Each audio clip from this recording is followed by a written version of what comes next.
EPF, ETF ஊழியர் சேமலாப நிதியம், ஊழியர் நம்பிக்கை நிதியம். இந்த 2 தொடர்பான பல்வேறுபட்ட வீடியோக்கள் என்னுடைய யூடியூப் சேனல்ல நான் ஏற்கனவே ஆரம்ப காலத்திலேருந்து போட்டிருக்கிறேன். இந்த இபிஎஃப், இடிஎஃப்பை எப்படி நாங்கள் எடுத்துக்கொள்றது? இடிஎஃப்பை கிளைம் பண்ணுறதுக்கான கண்டிஷன் என்னது? அது என்ன மாதிரியான விடயங்கள்? இபிஎஃப், இடிஎஃப் தொடர்பான ஃபுல் விளக்கம் எவ்வாறு அறவிடப்படுகிறது? அதை நாங்கள் பெற்றுக்கொள்றதுக்கான நிபந்தனைகள் என்னது? ஒருவர் தன்னுடைய தொழிலை முடிவுறுத்துகின்ற போது எவ்வாறு இந்த இபிஎஃப், இடிஎஃப்பை பெற்றுக்கொள்ள முடியும்? அதே மாதிரி பெண்களாக இருக்கின்ற போது திருமணத்தின் போது தங்களுடைய இடிஎஃப்க்கான தொகையை எப்படி பெற்றுக்கொள்றது? இது தொடர்பான எல்லா விளக்கங்களும் என்னுடைய யூடியூப் சேனலில் நான் தொடர்ச்சியாக போட்டிருக்கிறேன். ஆனால் அது மட்டும் இல்லாமல் தற்பொழுது தொடர்ச்சியாக அதிகளவான நபர்கள் கேட்குற ஒரு விடயம்தான் இந்த இபிஎஃப், இடிஎஃப்னுடைய நடைமுறையில் இருக்கிற இந்த ஆன்லைன் சர்வீஸ் என்ன மாதிரின்னு சொல்லி. ஏற்கனவே பழைய முதல் காலகட்டங்களில் கடந்த வருடங்கள் வரைக்கும் பார்த்தீங்கன்னு சொன்னால் இபிஎஃப், இடிஎஃப் நீங்கள் பெற்றுக்கொள்ளணும்னு சொன்னால் நீங்கள் முதலாவதாக நீங்கள் கொழும்பில் வேலை செய்தால் கூட உங்களுக்கான வாக்காளர் பதிவு எங்கே இருக்குது, எந்த மாவட்டத்துக்கான நீங்கள் வாக்காளர் பதிவு இருக்குதோ அந்த மாவட்டத்தில் இருக்கின்ற பிரதேச திணைக்களங்கள், பிரதேச சபைகளுக்கு சென்று, பிரதேச திணைக்களங்களுக்கு சென்று அங்கே இபிஎஃப், இடிஎஃப் டிபார்ட்மெண்ட்டில் இருக்கும். அந்த டிபார்ட்மெண்ட்டில் உங்களுக்கான கிளைம் ஃபார்ம், அதாவது மீள பெற்றுக்கொள்றதுக்கான அந்த ஃபார்மை நீங்கள் எடுத்து ஃபில் பண்ணி நீங்கள் என்ன செய்யணும், அதுக்கான சப்மிஷன் டாக்குமெண்ட்ஸ் எல்லாம் கொடுத்து அதுக்கு நீங்கள் இன்னும் பல்வேறு தடவைகள், அதாவது ஒரு தடவையில் இந்த வேலை முடியாது உண்மையாகவே. ஏன்னு சொன்னால் நீங்கள் ஃபில் பண்ணி கொடுக்குற ஃபார்ம்ஸ், அதில் இருக்கிற விடயங்கள் எல்லாமே சரியாக இருக்கணும். இதெல்லாம் சரியாக இருந்தால் மட்டும்தான் உங்களுக்கான இபிஎஃப், இடிஎஃப்க்கான தொகை உங்களுடைய வங்கி கணக்கில் 14 நாட்களுக்குள் வைப்பு செய்யப்படும் என்று சொல்லி இதுதான் இப்போ இதுவரைக்கும் இருந்த நடைமுறை, இதுவரைக்கும் இருந்த அரசாங்கங்கள் பின்பற்றி வந்த இபிஎஃப், இடிஎஃப் தொடர்பான பின்பற்றி வந்த நடைமுறையாக இருந்தது. ஆனால் தற்போதைய காலகட்டத்தில் இந்த புதிய அரசாங்கம் பதவியேற்றதுக்கு பிறகு உங்களுக்கு தெரியும், அரசனுடைய பல்வேறு விடயங்கள் பல்வேறு நடவடிக்கைகள் டிஜிட்டல் மயமாக்கப்பட்டிருந்தது. அதாவது இணைய வழி மூலமே நீங்கள் எல்லா சேவைகளும் செஞ்சு கொள்ள முடியும். தற்பொழுது அரச பேருந்துகளில் கூட நீங்கள் உங்களுடைய கிரெடிட் டெபிட் கார்டை பயன்படுத்தி உங்களுக்கான டிக்கெட்டை நீங்கள் பர்ச்சேஸ் பண்ணி கொண்டு போக முடியும். கேஷ் அவசியம் இல்லைன்னு சொல்லப்படுது. அது மட்டும் இல்லாமல் பல்வேறுபட்ட டிஜிட்டல் சர்வீஸ், கோபே சிஸ்டம் கொண்டு வரப்பட்டிருந்தது. எல்லா துறைகளையும் டிஜிட்டல் மயமாக்கப்பட்டிருக்கிற இந்த சந்தர்ப்பத்தில் தற்பொழுது இபிஎஃப், இடிஎஃப்எம் டிஜிட்டல் மயமாக்கப்பட்டிருக்குது.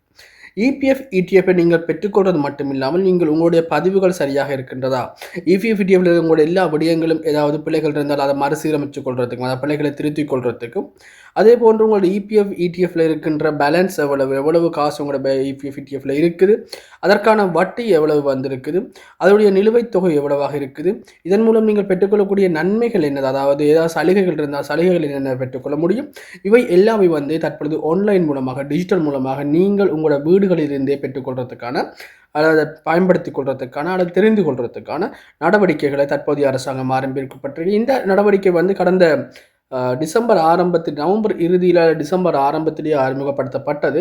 ஆனால் தற்பொழுது அதிகளவான நபர்கள் இந்த நார்மலாக ஃபிசிக்கலாக தங்களை ரெஜிஸ்டர் பண்ணிக்கொண்டு தங்களுடைய பேலன்ஸை தெரிஞ்சு கொள்ளணுன்றதுக்காக கொழும்பு பத்திரமுல்லையில் இருக்கின்ற இபிஎஃப், இடிஎஃப்னுடைய தலைமை காரியாலயத்துக்கோ, அல்லது பார்த்தீங்கன்னு சொன்னால் கொழும்பு ஒன்றில் இருக்கின்ற கொழும்பு பெட்டால் இருக்கின்ற அந்த இபிஎஃப், இடிஎஃப்னுடைய சென்ட்ரல் பேங்கினுடைய டிவிஷனல் ஏரியாவிற்கோ அந்த ஆஃபீஸுக்கோ விசிட் பண்ணுறது வலிமையாக கொண்டிருக்கிற சந்தர்ப்பம் இருக்கிற ஒரு கட்டத்தில் தான் நான் இந்த வீடியோ உங்களுக்கு ஷேர் பண்ணுறதுனால், உங்களுடைய இபிஎஃப், இடிஎஃப்பை நீங்கள் தொடர்பான தகவல்களை அப்டேட் பண்ணி கொள்வதாக இருக்கலாம், அல்லது இபிஎஃப், இடிஎஃப் தொடர்பான விடயங்களை நீங்கள் மறுசீரமைச்சு திருத்திக் கொள்கிற விடயங்களாக இருக்கலாம், அல்லது இபிஎஃப், இடிஎஃப் தொடர்பான பேலன்ஸ் எவ்வளவு இருக்குன்றதை தெரிஞ்சு கொள்கிற விடயங்களாக இருக்கலாம்.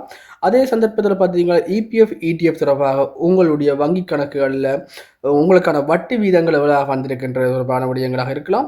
அல்லது பார்த்தீங்கன்னு சொன்னால் நீங்கள் இபிஎஃப், இடிஎஃப்பை இறுதியாக பெற்றுக்கொள்ளணுமாக இருந்தால் கூட இவற்றை ஆன்லைன் மூலமாகவே தற்பொழுது பெற்றுக்கொள்ளக்கூடியதாக இருக்கும். இதற்கு நீங்கள் செய்ய வேண்டிய விடயம் தான் இபிஎஃப், இடிஎஃப்னுடைய ஆஃபிஷியல் வெப்சைட்டுக்கு நீங்கள் போனீங்கன்னு சொன்னால் அங்கே உங்களுக்கான இமெயில் மூலம், அதாவது நீங்கள் உங்களை ரெஜிஸ்டர் பண்ணிக்கொள்ளலாம். இந்த ரெஜிஸ்ட்ரேஷன் அக்செப்ட் பண்ணதுக்கு பிறகு ஆன்லைனில் அக்சஸுக்கான ரெஜிஸ்ட்ரேஷன் ஃபார்ம் இருக்குது. இந்த ரெஜிஸ்ட்ரேஷன் ஃபார்மை நீங்கள் எடுத்து அதை நீங்கள் ரெஜிஸ்ட்ரேஷன் பண்ணிட்டு கொண்டு அப்ளை பண்ணி ரெஜிஸ்ட்ரேஷன் கூட அக்செப்ட் பண்ணிட்டாங்கன்னு சொன்னால் உங்களுக்கான யூசர் நேம் அண்ட் பாஸ்வேர்டு கிடைக்கும்.